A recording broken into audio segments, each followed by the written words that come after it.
Jangan lupa like and subrek ya guys. Selamat mendengarkan. Melihat bagaimana Xiao Yan mengabaikan teriakannya, sudut mulut Mu Si berkedut.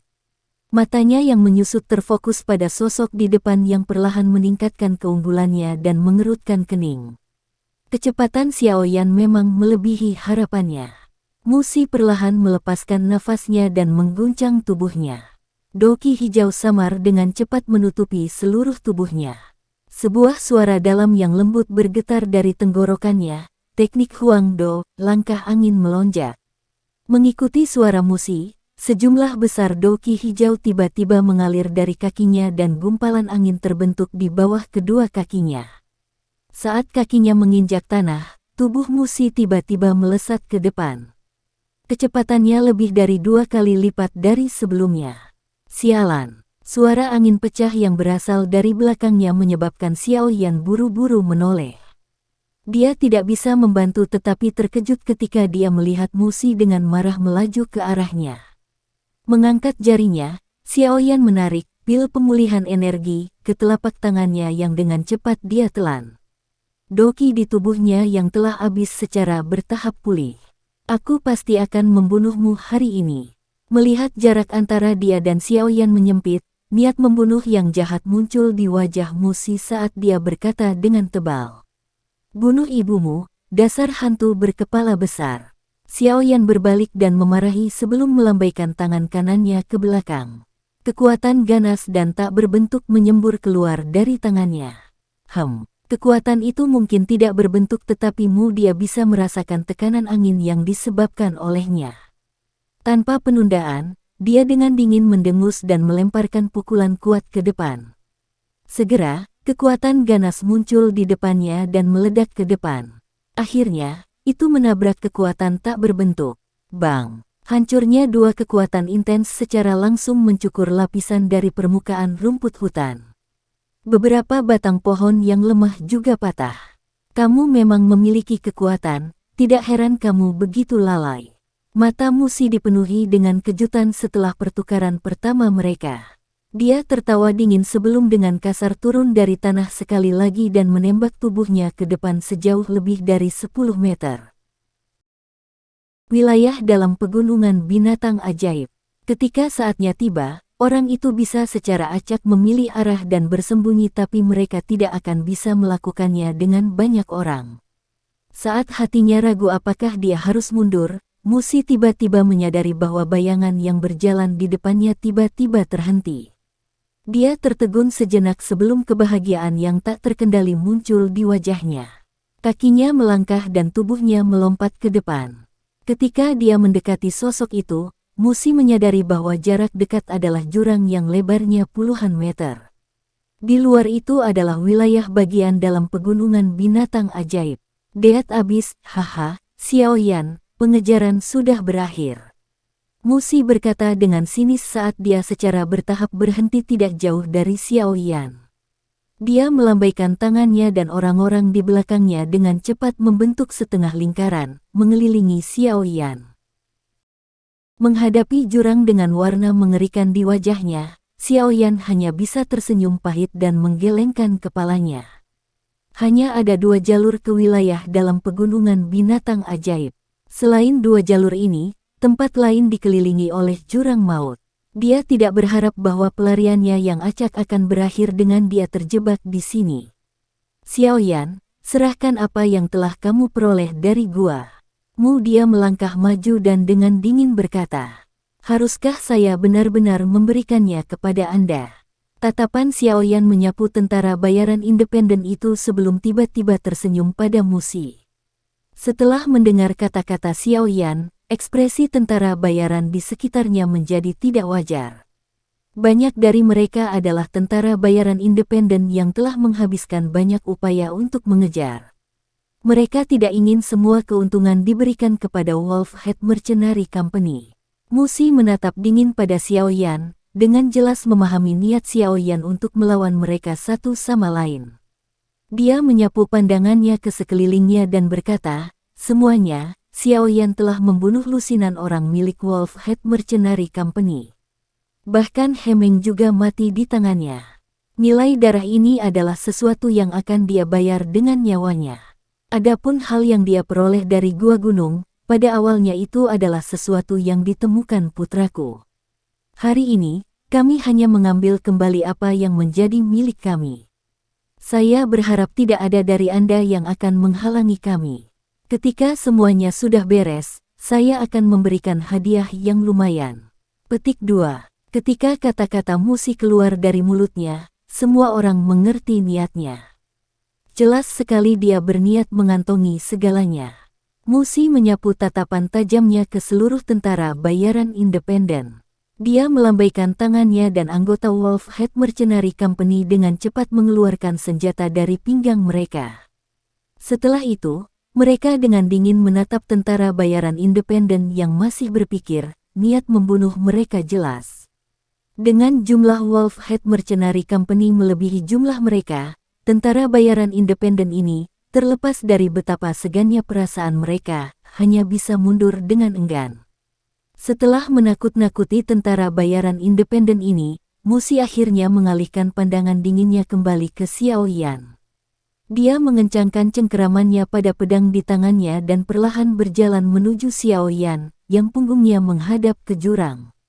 Jika kamu menyerahkan semuanya sekarang, aku akan membiarkanmu mengalami kematian tanpa rasa sakit. Mengamati wajah menyeramkan Musi, Xiao Yan hanya mengangkat bahu dan menghela nafas. Dia menjentikkan telapak tangannya, menyebabkan penguasa berat berwarna hitam besar muncul di tangannya. Dia mengangkat telapak tangannya dan menopangnya dengan bahunya. Dia kemudian mengangkat kepalanya sedikit, memperlihatkan senyuman tipis. Jika kamu punya nyali, datang dan dapatkan. Dan menghembuskan nafas panjang. Selanjutnya, dia menutup matanya di depan semua orang. Melihat perilaku aneh Xiao Yan, Musi mengerutkan kening, tidak yakin tentang apa yang coba dilakukan oleh mantan. Tentara bayaran di sekitarnya juga tercengang oleh Xiao Yan. Namun, sesaat kemudian, mereka hanya melipat tangan. Tatapan mengejek yang mereka miliki seperti melihat seekor tikus jatuh ke cakar kucing dan menderita kematian yang tak terhindarkan. Di mata mereka, tidak mungkin Xiao Yan bisa melarikan diri dari tangan bintang 2 Dosi terlepas dari seberapa keras dia berjuang. Saat tatapannya dengan dingin menatap Xiao Yan yang bermata tertutup, kegelisahan muncul di hati Musi. Ini terutama terjadi ketika dia tiba-tiba merasakan gelombang energi di sekitarnya menjadi lebih ganas. Kegelisahan ini langsung muncul di wajahnya. Merasa tidak nyaman, Musi memegang pedang dan dengan hati-hati melangkah ke arah Xiao Yan. Dia tidak percaya diri karena perbedaan peringkat mereka. Melihat ekspresi serius Musi, tentara bayaran di sekitarnya juga mulai merasa ada sesuatu yang salah. Mereka bertukar pandang dan tanpa sadar mengencangkan cengkeraman senjata mereka. Mencoba bertingkah misterius, mati. Sekali lagi, Musi melangkah maju dan memasuki jangkauan serangnya. Ekspresi mengancam muncul di wajahnya. Tanpa ragu-ragu, dia memegang pedang di tangannya dan menebas tenggorokan Xiao Yan. Terlambat, sepasang mata yang tertutup rapat tiba-tiba terbuka saat mulut Xiao Yan mengeluarkan dua kata itu. Penguasa suan berat di tangannya tiba-tiba diangkat. Panas ekstrim yang berada di bawah kendali Xiao Yan untuk pertama kalinya muncul di permukaan penguasa. Tsunami yang memecah api. Tentara bayaran di sekitarnya dapat mengamati apa itu lampu merah, guntur seperti ledakan tiba-tiba terdengar di atas jurang. Bang! Saat guntur seperti suara mereda, tanah tempat Musi berdiri tersebar di udara. Setelah itu, bayangan tiba-tiba ditembakkan dari tanah yang berserakan. Kaki bayangan itu menyeret tanah di bawahnya saat bayangan itu didorong ke belakang selama lebih dari 10 meter sebelum mendarat dengan berat di pohon besar.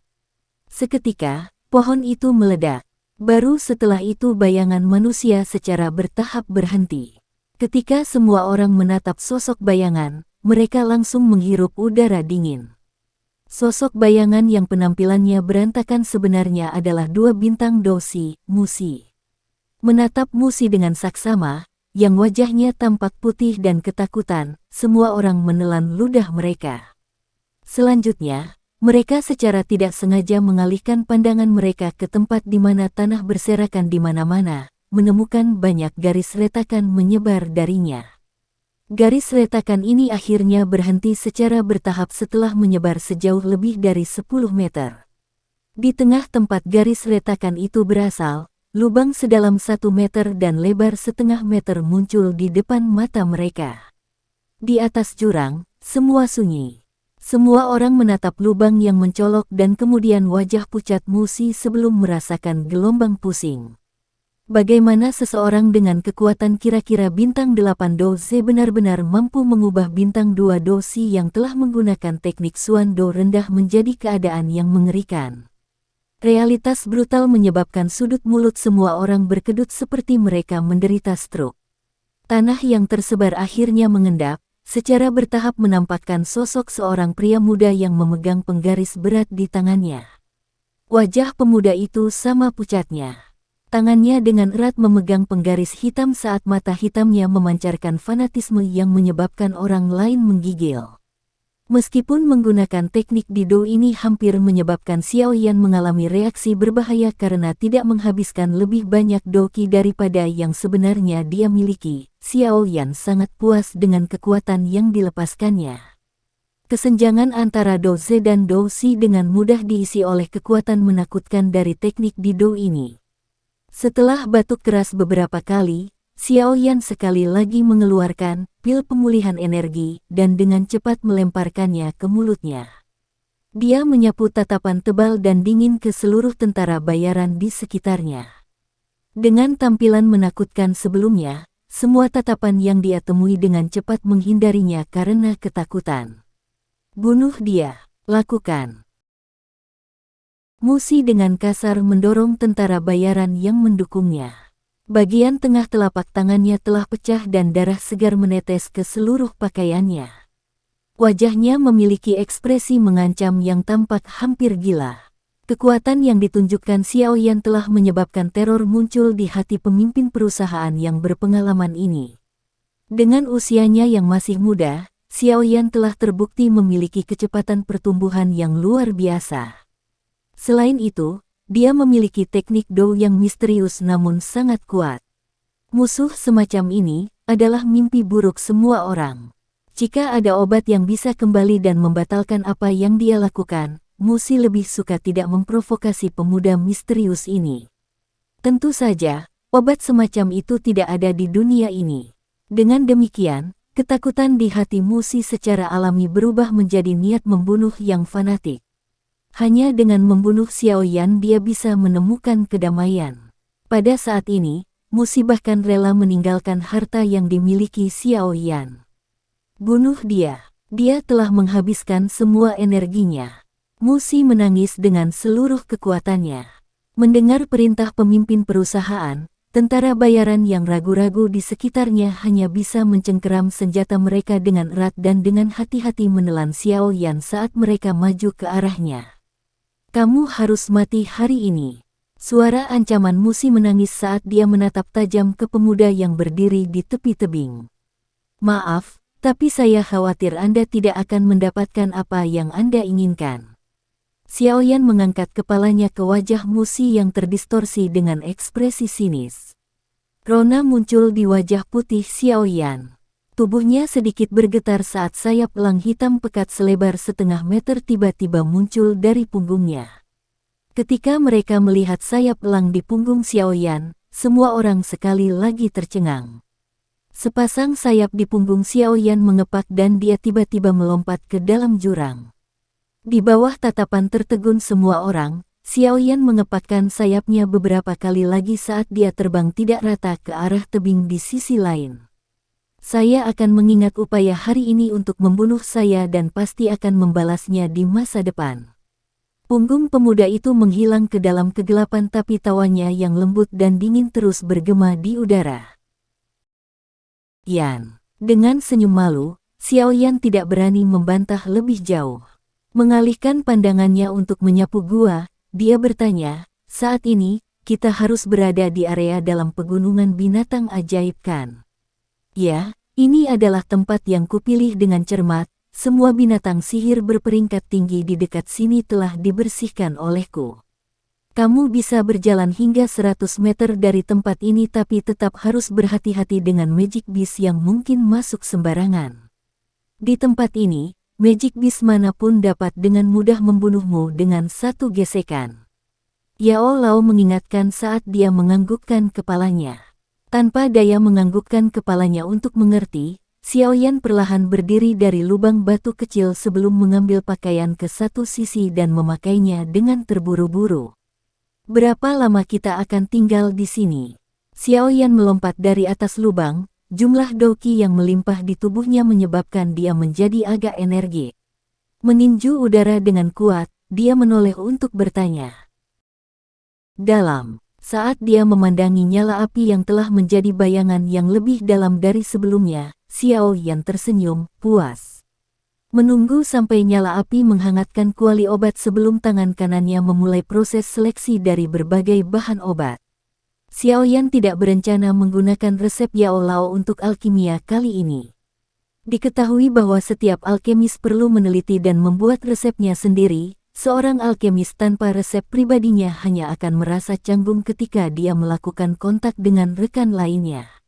Dengan demikian setiap alkemis akan menggunakan seluruh hatinya untuk menghasilkan resep pribadi dari bahan obat yang tak terhitung jumlahnya. Tentu saja, lebih baik resepnya bermutu tinggi. Telapak tangan Xiaoyan menggerakkan ratusan jenis tanaman obat di depannya dan dengan gerakan cepat, dia mengambil buah merah yang mengeluarkan bau aneh. Buah markisa ular, biasanya ditemukan tumbuh di tempat gelap yang digunakan ular ajaib bermutu tinggi untuk kopulasi, karakter seperti ular yang berlebihan. Buah ini memiliki efek afrodisiak. Setelah memetik buah markisa ular, Xiaoyan sekali lagi mengambil 7 atau 8 jenis bahan obat secara berurutan. Semua bahan obat ini semuanya tanpa kecuali bahan yang memiliki efek seperti afrodisiak. Melihat Xiaoyan berlatih alkimia, Yao Lao juga dengan diam-diam melayang keluar dari ring. Namun begitu dia melihat bahan-bahan yang dipilih Xiaoyan, alisnya yang sudah tua terangkat, meskipun segera setelah dia tetap diam saat dia berdiri di belakang Xiaoyan. Setelah memilih bahan obat, Xiaoyan melemparkan buah berwarna merah ke dalam kuali obat terlebih dahulu. Mengontrol nyala api, air di dalam buah dengan cepat terpanggang. Segera, buah merah berubah menjadi bubuk halus berwarna merah. Dengan perhatian penuh di bagian dalam kuali obat, Xiaoyan sekali lagi melemparkan tangkai bunga 7 daun berwarna merah muda. Bunga ini dikenal sebagai bunga keinginan, keharuman yang dipancarkannya biasanya menyebabkan hewan ajaib yang ada di dekatnya terlempar dan berputar saat mereka melolong terus-menerus. Setelah memurnikan bunga keinginan menjadi bubuk halus, Xiaoyan segera menindaklanjuti dengan membuang sisa bahan obat ke dalamnya. Akhirnya, 7 atau 8 bubuk berwarna berbeda berkumpul. Akhirnya, mencampur bola kecil cairan yang dimurnikan dari Desiree Flower dengan seluruh tumpukan bedak, semuanya menyatu sepenuhnya menjadi cairan berwarna merah muda. Setelah menggunakan api suhu tinggi untuk mendidihkan semua air dari cairan merah muda, bubuk putih pucat dibiarkan mengambang di kuali obat. Menatap bola bubuk putih, Xiaoyan menyeringai. Dengan lambaian tangannya, dia membuka tutup kuali dan menggunakan telapak tangannya untuk menyedot semua bubuk dari kaldron dan ke dalam botol giok di tangannya. Saat Xiaoyan mengagumi produk alkimia pertamanya, dia agak terburu-buru menggunakan tangannya untuk mengoleskan sedikit bubuk sebelum menggunakan lidahnya untuk mencicipinya. Fiuh, sukses. Saat bedak masuk ke mulutnya, seluruh tubuh Xiaoyan terasa sedikit gatal dan panas. Menggunakan dokinya, dia menekan panas yang gatal, ekspresi tersenyum di wajahnya dipenuhi dengan keanehan yang langka. Batuk tua dari belakang punggungnya menyebabkan wajah Xiaoyan memerah-bit, dia bergegas untuk menyembunyikan botol transparan itu. Berhenti menyembunyikannya, ini hanya sebotol afrodisiak. Resep pertama dari banyak alkemis pria adalah hal semacam ini. Men, tanpa diduga, Yao Lao tidak menegurnya melainkan malah mengolok-olok Xiaoyan. Sedikit tertegun, Xiaoyan menghela nafas lega. Memalingkan kepalanya untuk melihat ke arah Yao Lao, dia terkekeh dan bertanya, "Guru, mungkinkah kamu juga menjadikan hal semacam ini untuk pertama kalinya?" Kata-kata ini menyebabkan wajah tua Yao Lao memerah, agak terhina. Dia melambaikan lengan bajunya, "Kamu pikir aku akan seperti kamu melakukan hal yang tidak pantas seperti ini?"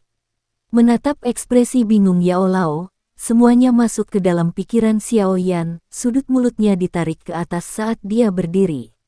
Saat dia bermaksud untuk mengatur segalanya, gelombang energi yang dahsyat dan auman singa yang menggelegar tiba-tiba meledak di langit. Mendengar auman singa yang ganas, kulit Yao Lao sedikit berubah, matanya menoleh untuk menatap langit di kejauhan. Di sanalah asal mula energi kekerasan. Dengan bantuan penglihatannya yang tajam, Yao Lao sepertinya samar-samar melihat sosok wanita yang cantik dan anggun. Itu adalah raungan dari Amethyst Winged Lion peringkat 6, orang macam apa yang berani mengganggunya. Binatang ajaib peringkat 6. Murid Xiao Yan sedikit menyusut saat dia menelan, itu sebanding dengan praktisi manusia tingkat Do Huang, yang berani menarik-narik kumisnya. TLAK, buat itu marah. Sekian dulu ya guys. Terima kasih sudah mendengarkan, bye-bye.